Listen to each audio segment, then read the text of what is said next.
Pre-implantation genetic diagnosis is an exciting advancement in the field of in vitro fertilization.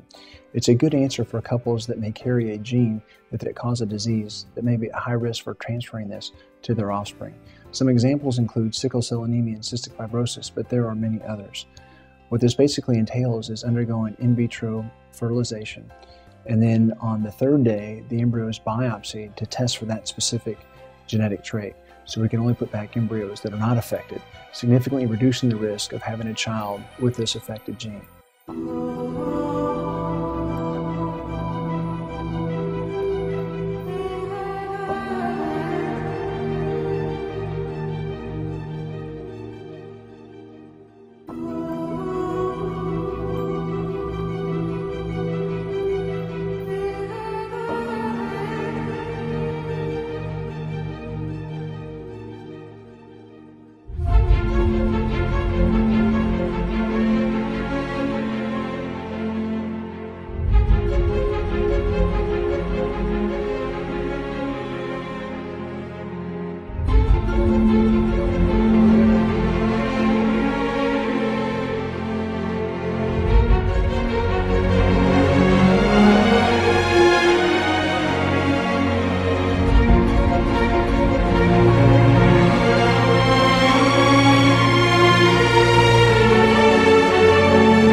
You could design your baby's features, would you?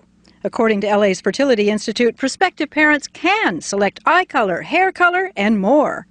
The technology is called pre-implantation genetic diagnosis, or PGD.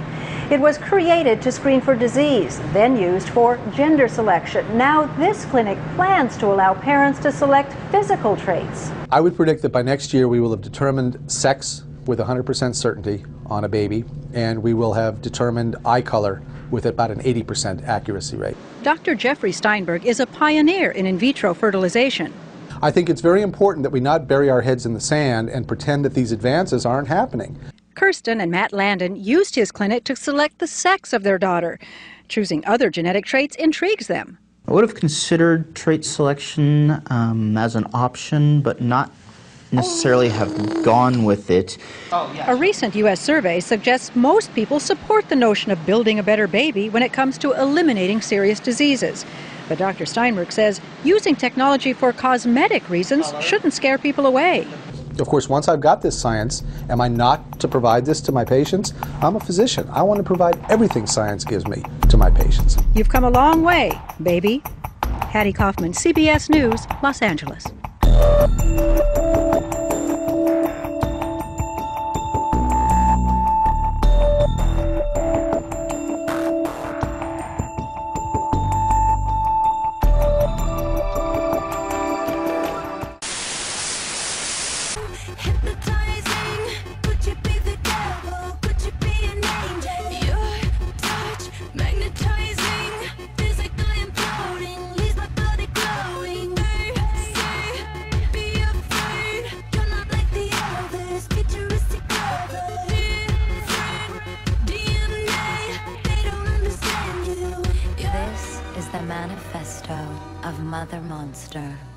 On Goat, a government-owned alien territory in space, a birth of magnificent and magical proportions took place.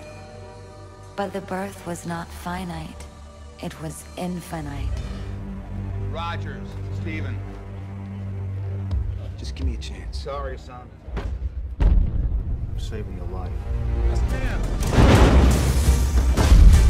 Now Mr. Stark. Nay, well, personally, escort Adolf Hitler to the gates of hell.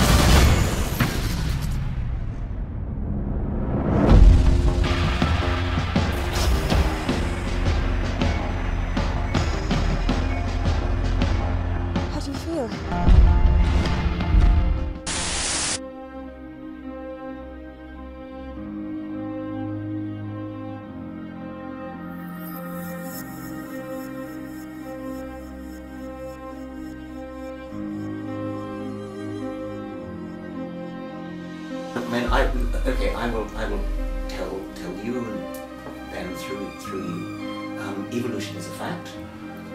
It is a fact that's proved as solidly as any fact we know in science.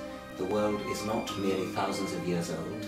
The world is billions of years old. We are all cousins. All animals and plants and fungi and bacteria are all cousins of each other.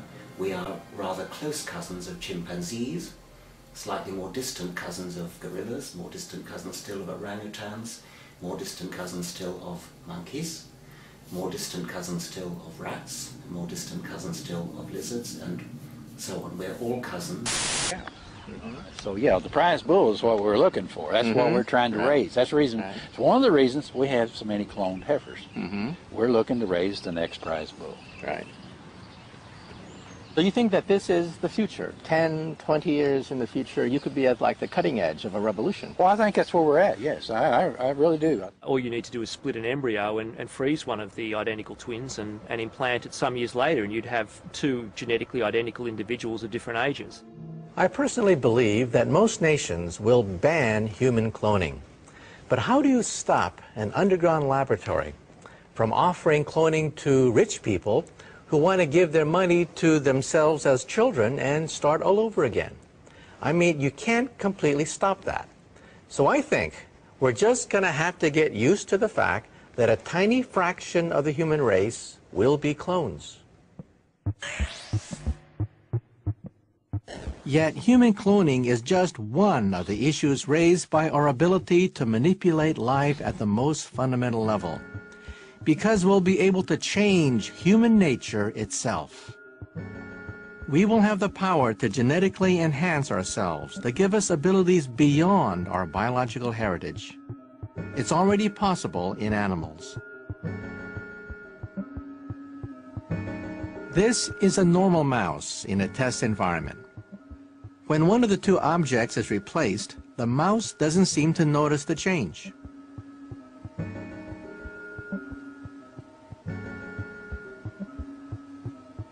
This mouse, on the other hand, behaves very differently. It immediately recognizes the toy puppy as a new object. That's because this mouse has been genetically modified to produce higher levels of a brain protein, which dramatically enhances its learning and memory. And we may be able to alter not just our intellectual, but also our physical abilities. The mouse on the right has been genetically engineered to be stronger than the normal mouse on the left. It can run twice as long as the normal mouse.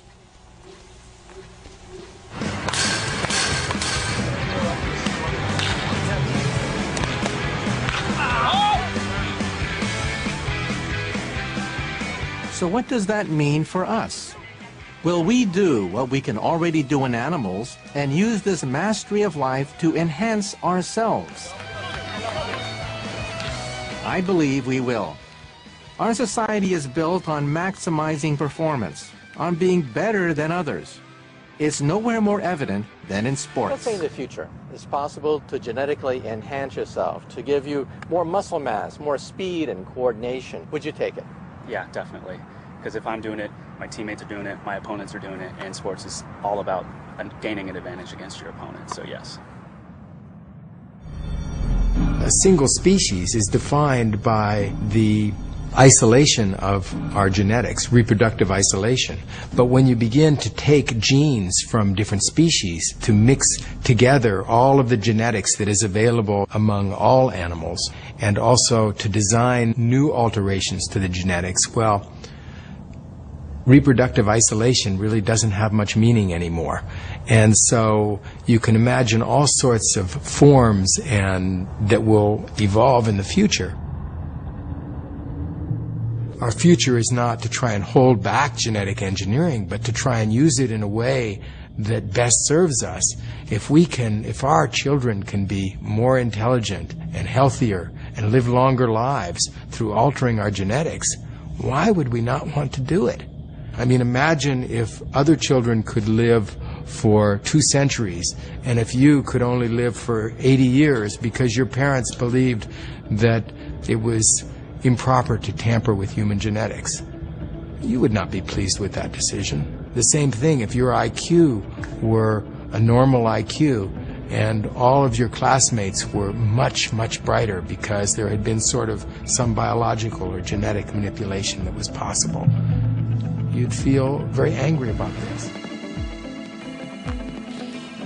The key question is, what happens to society if everyone is clamoring to have their status and their capabilities boosted?